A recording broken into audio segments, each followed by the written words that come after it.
Welcome into the News 10 Plus desk, everyone. I'm Taylor Gattoni, and this is Justin Bradford, who's going to be sharing the second day of Severe Weather Awareness Week. There we go. Yes, if you didn't catch our segment on flooding that we did yesterday, that's available on our other platforms. You can go watch that back. But today, topic is something that I find fairly interesting. Certainly don't like to deal with if it ever happens in my neck of the woods. But hail is going to be our topic for today. And we've got a few pictures of some of the largest hailstones in Michigan and on the planet Earth that we're going to share with you. But we also want to talk a little bit about hail safety, how hail forms, how we define different sizes and whatever, because sometimes it's usually common household items and objects that are used to help represent that. And so we're going to look at all that as we dive into that today. Yes, and as Justin mentioned, he's going to be showing some of the record hail that has been recorded and shown. So you want to stay around for this, because as much as it is impressive, it can have an impact on your life, on your safety, and we just want to make sure you are safe. Of course, and I think most people here have probably at some point or another had a hailstorm take place in an area where they were. We've had several move through mid-Michigan, a few already this year. While it's not a really common type of precipitation, you can find it in thunderstorms, and we want to define what makes hail severe, because you might be seeing hail outside, but that doesn't necessarily mean you're in a severe thunderstorm, because this can form even in your regular old thunderstorm without meeting the severe criteria or putting you in big danger. And so that's something we'll consider. If you ever see those little tiny, like smaller than pea-sized hails, the little grains that are hitting bouncing off during a big rainstorm when it's 70, 75 degrees out, those might not necessarily pose a danger risk to you, but if they start getting a little bigger, and they might. And so that's what we want to look at today. Yes, so here we go, getting started talking about hail. Yeah, and once again, we'll be streaming all week long. We do have the state tornado drill, which is tomorrow, which is at 1 o'clock, and we'll have tornadoes be our Wednesday topic for you to look forward to, and then others as the week rounds out. But today, we did want to talk about hail. And so hail essentially is a frozen type of precipitation that forms during usually a warmer weather system. And so they're ice balls, you want to call them that. They're not always completely spherical, but they're essentially balls of ice that form within the updraft portion of a thunderstorm. And so what that is it's a really large column of wind that is taking air up into a cloud, helping it develop vertically. Whenever you get those big, tall thunderstorm clouds in the summertime with a strong updraft, those are the primary candidates for developing these hailstones. And so what happens is you get a little ball of ice that forms, because these cloud tops are cold enough for snowflakes to be flying around in them, even if none of them will ever reach the surface because of how warm it is. But you have these little balls of ice, these super cool droplets freeze. At first, they're incredibly small, but as they continue to get taken up by this updraft, they increase in size. They try to fall through the updraft, and they're going right through where all the rain is coming down. And so that rainwater attaches to the supercooled droplet, and it causes it to refreeze, and it just continues to grow until it gets too heavy. And we're going to have a diagram to show that in a moment. Now, to be severe, it has to be 1 inch hail in diameter or larger. So you think of about an inch, it's got to be that big across to meet the severe criteria. The largest we ever had went 8-fold of that number, and that was an 8-inch stone in Vivian, South Dakota. I have a photo of it I'm planning to show coming up, so hopefully you stay with us here. Now, once again, hail forming in the updraft of a storm. So here's your thunderstorm cloud. Updrafts are going to be these big columns of air, as I mentioned, and I love this graphic because it's just so cool to kind of showcase what happens. There's your tiny little hailstone kind of underneath the F and the O in form at the top of the screen.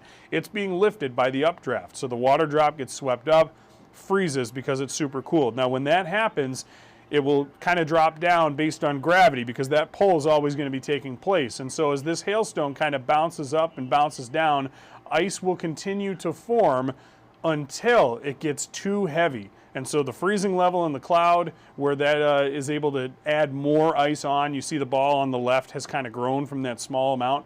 So once it gets, and sometimes the updraft isn't super strong, and so it'll fall without getting tossed up again and again and again. But if it's a particularly large hailstone, you know that it was up in that cloud for a long time, going up and down in the updraft. And of course, at this same time, you've got literally millions and millions of other small hailstones that are going through this same process, not just the one.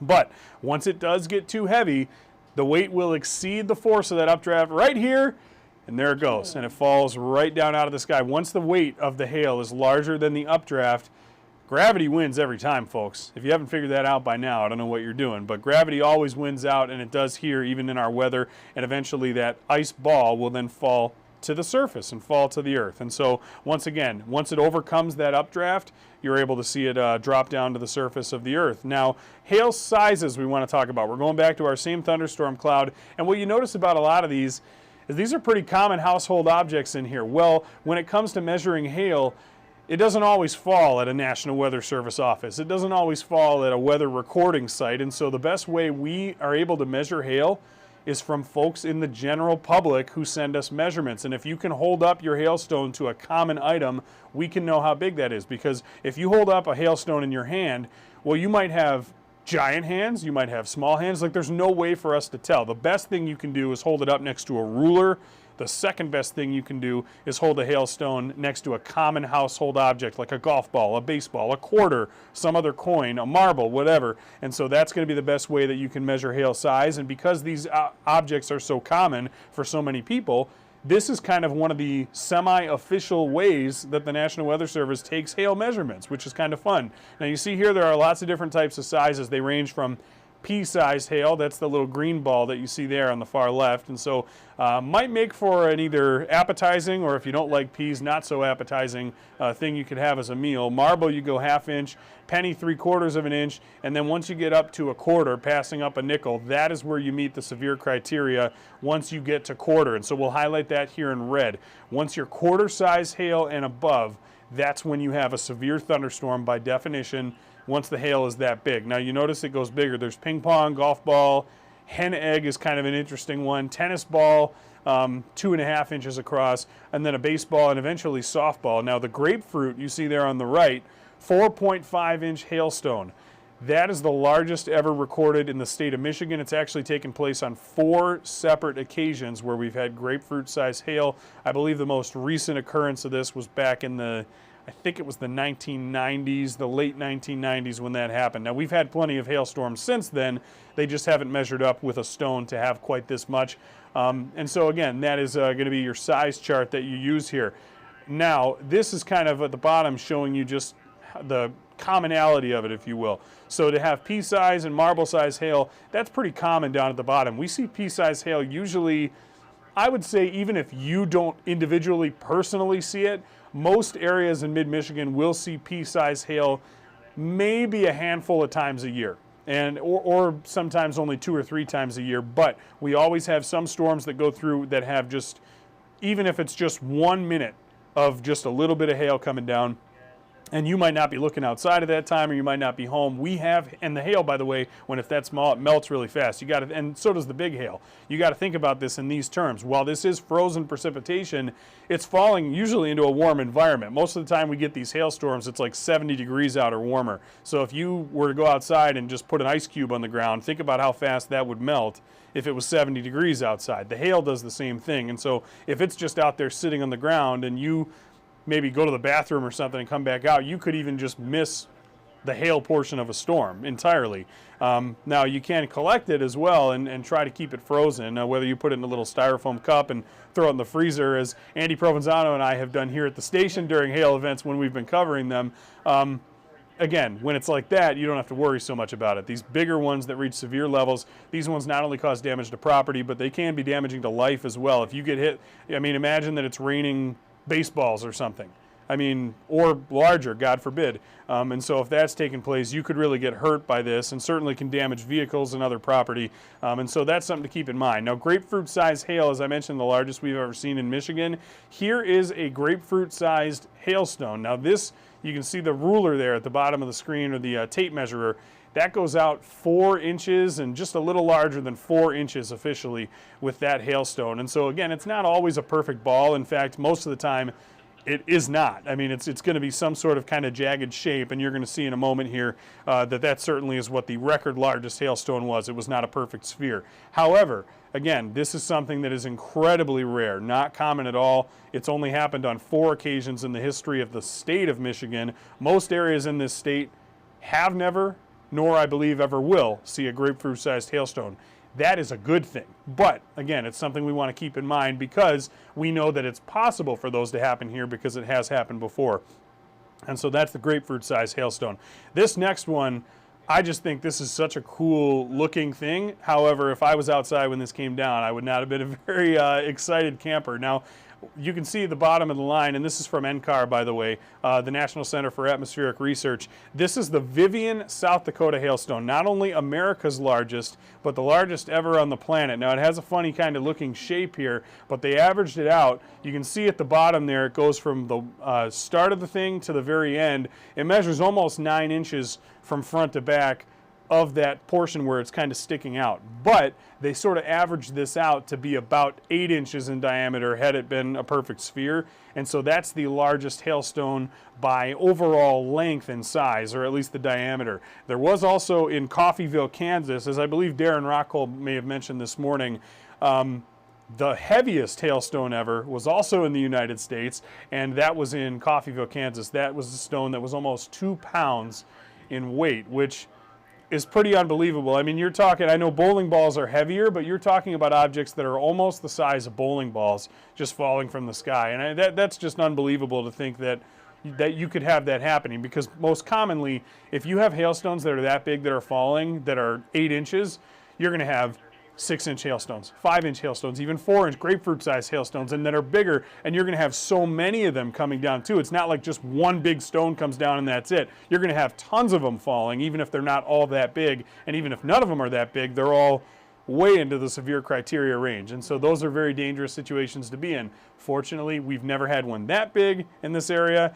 I think it will be really difficult in our particular environment here in Michigan to get the right, not only geography, topography, but to have the storm updrafts that they have in quote unquote tornado alley out there, where they have these big hailstorms and tornadoes more frequently. It's just really tough to put that together here.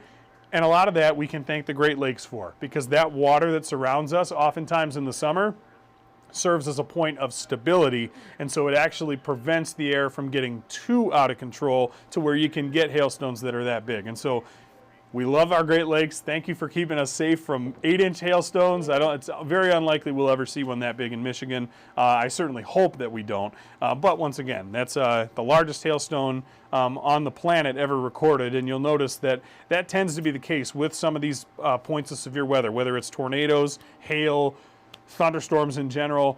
The United States has the proper geography based on the Rocky Mountains to the west and the Gulf of Mexico to the south, feeding right into the plains states, all these just areas where there are no trees. There's just plenty of room for the wind to run wild, quite literally. We have quite literally the best environment for severe weather on the entire planet Earth. Here in the United States, not in Michigan, but in the U.S. You know, those areas like Kansas, Nebraska, et cetera, that you always see the big crazy storms, Oklahoma and everything. And so hailstones, that's something that we do deal with. Again, they're commonly smaller, but they can be larger as well. And that certainly is something that we want to keep in mind, because now we've covered flooding, and today we've talked about hailstones. And tomorrow we'll be talking about tornadoes, which is probably got to be the poster child, I would say, for severe weather, because of its violent nature, because of the big swirling vortex in the sky. In the movie Twister, they call it F5, which is now the EF scale, the finger of God. And if you've ever gotten to experience a tornado, well, that probably is fairly accurate in how it would look. I've only seen one tornado myself personally in my life, and it was a small EF0, and so it didn't compare to some of these big ones that happen, and it was not in Michigan either. But once again, these are things that can happen. Flooding, most common. Hail, still very much a danger, but usually isn't. It's something we monitor for severe criteria. Tornadoes tomorrow, that's one, when that does happen, it is the one you want to take cover for, even if it's not the most deadly. It is the one that can, I would say, the easiest cause life and damage to destruction and property. And we've seen it firsthand, unfortunately, here in mid-Michigan. So tomorrow we'll address a lot of different topics with tornadoes, including how to stay safe from them, where to go if one comes. And we'll also maybe talk about the Gaylord tornado, the Williamston-Weberville tornado, a few others in mid-Michigan that have taken place, even more recently, the one over near Marshall in Calhoun County earlier this year. Recovering from those tornadoes. Yeah, and obviously it's very evident when you look out on I-96, if you're driving between Williamston and Weberville, everybody in this area who's done that has seen the carnage that came from that. So that'll be kind of our big discussion topic for tomorrow. as we continue to march on with our Severe Weather Awareness Week. So once again, we appreciate you joining us here today. We are going to continue streaming through Friday at 12 o'clock every day. We're going to be as close to the top of the hour as we can. So if we're not on right at 12, which we will try to be, please just be patient with us for a couple of minutes as we get things situated. We'll be ready and reared to go. And we still got a lot more to talk about with the Severe Weather Awareness Week. I will be discussing tornadoes tomorrow, and then Colton Sikoraki will be discussing thunderstorms and lightning, as well as the weather factor fiction on Friday. And that one, I think, is one that you should really be looking forward to. You'll have the opportunity to ask questions, and there are some cool weather facts. I won't spoil any of them, but we've compiled a list of them that we like to kind of share around the newsroom here sometimes from time to time. And we had a couple people who just were like, no, that's like, you guys are pulling our leg, and like laughed, and we're like, no, that's really what that is. And they're like, no, I've always thought it was this, and it's not. So I mean, but guilty in that. yeah, and that's okay, that's fine. But we're here to educate and just let you know. One of those things, just as a topic, I won't spoil why, but heat lightning.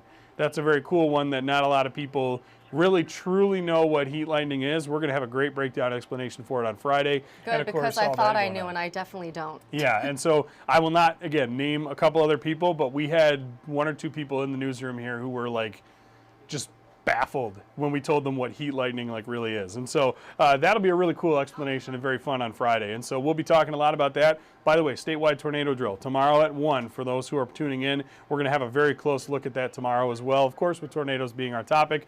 And so we hope you'll join us for that on whatever platform you're watching us from today. You can also see us at other platforms across mid-Michigan.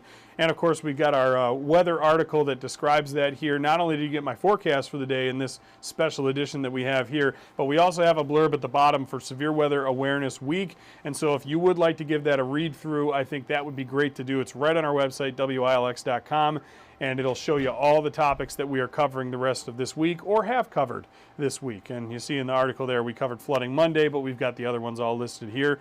We'll be talking more about it in our shows later today. Of course, we'll hope that you'll join us for that, because we'll have a few more of these blurbs to go off of once again. And so for Chris watching us from East Lansing, thank you for watching, and everybody else, we appreciate you tuning in. We'll be back at 2 o'clock to discuss a little bit more about your forecast later on today as well. Yes, so right now we were just talking about the Severe Weather Awareness Week. Again, Justin just talked about hail. Very impressive stuff too, by the way.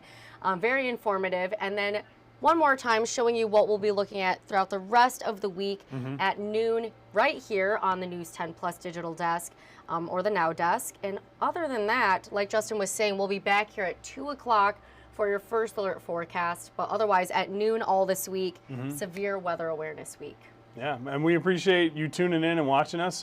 We really are just here trying to bring to light some of the things you want to be on the lookout for. And if you knew some of the stuff already, that's awesome. I mean, we hope that that you've got a plan in place, but if you don't, we're really going to go over like kind of plans tomorrow, especially when it comes to tornadoes.